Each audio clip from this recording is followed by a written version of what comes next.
These products are not used for their original purpose. Hey everyone! If you're looking for great videos, you've come to the perfect spot. Today we'll look at several items that aren't being used for their intended purpose. Without further ado, let's begin. Coca-Cola. Coca-Cola, sometimes known as Coke, is a carbonated soft drink introduced by the Coca-Cola Company. Coca-Cola was created in the 19th century by John Stiff Pemberton and sold by businessman Isaac Rigscounter, whose advertising methods helped Coca-Cola control the non-alcoholic beverage industry. It was initially touted as a temperance drink and intended as a proprietary medication during the course of the 20th century. America's favorite soft drink began as a careful process, and Coca-Cola was created to treat anxiety, difficulties, and drug addiction. In the 19th century, John Pemberton, a Confederate pharmacist and a soldier suffering from morphine addiction, created the first Coca-Cola. It began as a sweetened alcoholic drink produced from coca leaves, which he named Pemberton French Wine Coca. Coca-Cola has consistently switched to non-narcotic, carbonated sweeteners as a brand has developed, resulting in the most identifiable soda in the business. Lysol and Kotex.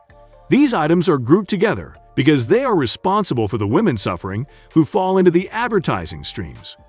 For one thing, Lysol began as a douche and female contraceptive, failing every test and posing a severe health danger to women. If the ladies did not utilize the product, the marketing efforts even accused them of being bad wives.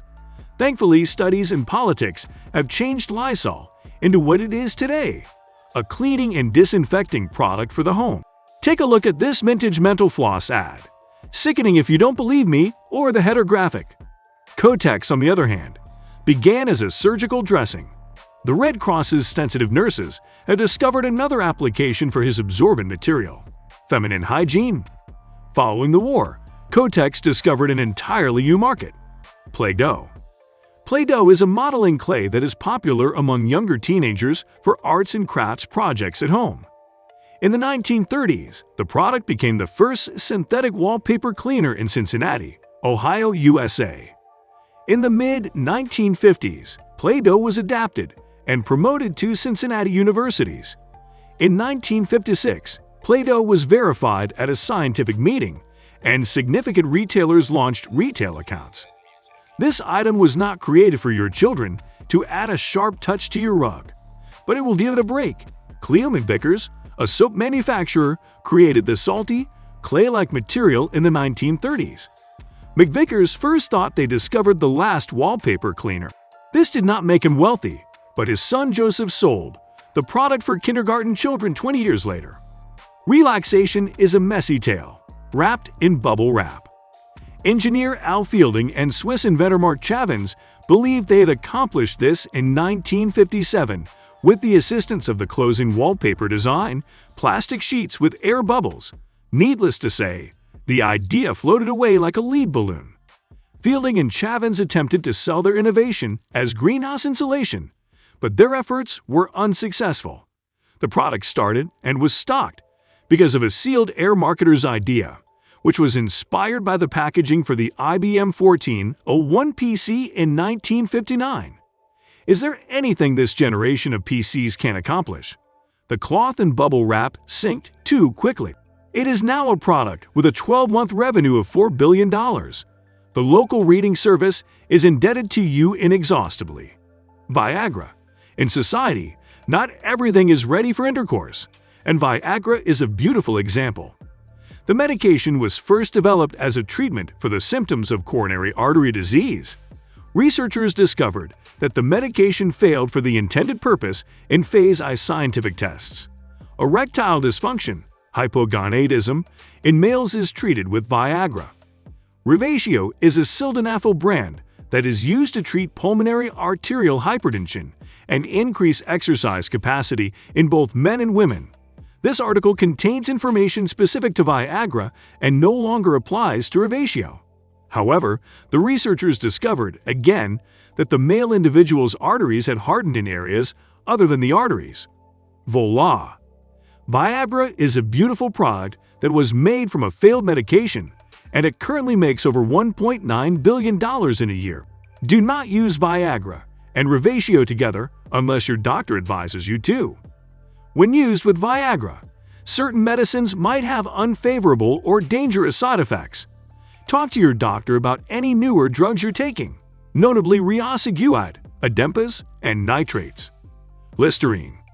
Listerine is an antibacterial mouthwash developed by Joseph Lawrence, a pharmacist from St. Louis, Missouri, that markets itself with the phrase, "Kill bacteria, that terrible breath." Listerine was developed as a surgical antiseptic more than a century ago. He didn't do well in the scientific community and was later employed for the following tasks. It is used to treat hot feet, sensitive calluses, and crusty fingers, and treatment of gonorrhea. It is a tobacco additive and dandruff treatment. Around 1865, the British physician Joseph Lister established, inspired by Louis Pasteur's views on microbial infection, that using carbolic acid in surgical dressings could considerably reduce the expense of postoperative infection. In turn, Lister's paintings inspired St. Louis psychiatrist Joseph Lawrence to develop another all-surgical antiseptic mixture that included eucalyptol, menthol, methyl salicylate, and thymol. Its actual composition is a secret from the change. Listerine established its potential as a treatment for stained breath in the 1920s. So, if Shark Tank kicked you, remember that the same unique product and marketing might give you your lower back many times over. Notes on Post-its. Let's talk about the gorgeous failure that turned into a lovely triumph. Spencer Silver teamed up with 3M in 1968 to produce highly effective and durable adhesives for the aircraft sector. Silver, on the other hand, generated the polar opposite, a flimsy pressure-sensitive adhesive. Surprisingly, the material left a minimal trace and may be utilized several times. Advertising and market research, like with the opposing items, failed to identify a purpose for it. Years later, Arthur Fry and the rest of the 3M staff utilized the glue to keep their books together while composing a hymn at church. The Post-it note was introduced in the 1970s, stagnated for a while, and then became an American staple or replacement in the 1980s because one sticky component induced all the other sticky components to adhere together, and there was no need for an aircraft to crash. St. Patrick's Day. It is no longer a product, yet it remains a brand. Also, St. Patrick's Day demonstrates that specific festivities are based on fabrications and falsehoods, yet that does not diminish their significance. Already in the 17th century, St. Patrick's Day became a consistent Christian ceremonial feast day. The day honors St. Patrick and the arrival of Catholicism in Ireland and the Irish culture and history in general. As we previously noted, St. Patrick's Day started as an afternoon of prayer that was missing from parades when authorities prohibited the use of alcohol in pubs, and that American activism and the quest for equality have undoubtedly fueled the holiday's unique twist. In case you're curious, goblins aren't real either. Crazy glue/super glue. During the Vietnam War, everyone's favorite recovery technique was utilized as an emergency wound sealer in combat conditions. But that's not how it began anymore. A chemical called cyanocrylate is used to make these adhesives. In an attempt to produce a unique, extra-clean plastic suited for rifle sights, Harry Coover invented cyanocrylate for Kodak Labs in 1942. Artwork or any other usage of plastic for airplane canopies was not for this purpose. After years of development, cyanocrylate found a temporary home on the battlefields as a temporary seal that kept foot soldiers from bleeding out and dying before being taken to the hospital. Many lives were saved due to the innovation. However, the Food and Drug Administration has not authorized it for use by the general public. Although specific variants are hired for orthopedic and dental surgical operations, this cyanocrylate replica found consumers for home restoration. Saccharin. For both men and women, this product has become a typical stumbling block. When Pemberton's Extra Coca-Cola was fading off, chemist Constantin Fahlberg felt he had virtually perfected a byproduct of coal tar in the 19th century before the past. Saccharin is a sugar substitute that does not contain any nutrition information. Although it is 300 to 400 times sweeter than sucrose, it has a harsh or metallic aftertaste, especially when taken in high doses. Sweeteners like saccharin are used to sweeten drinks, candies, pastries, and medicines. In the 1970s, investigations in laboratory rats discovered a link between consuming large amounts of saccharin and a reduction in bladder cancer. However, the businesses investigated discovered that this impact is due to a process that is not always relevant to humans. He observed that his wife's cookies were sweeter than usual during this period of discovery. According to Fulber, the cookies were created to prevent finger washing after pinking and prevent traces of the coal tar byproduct from appearing in meals.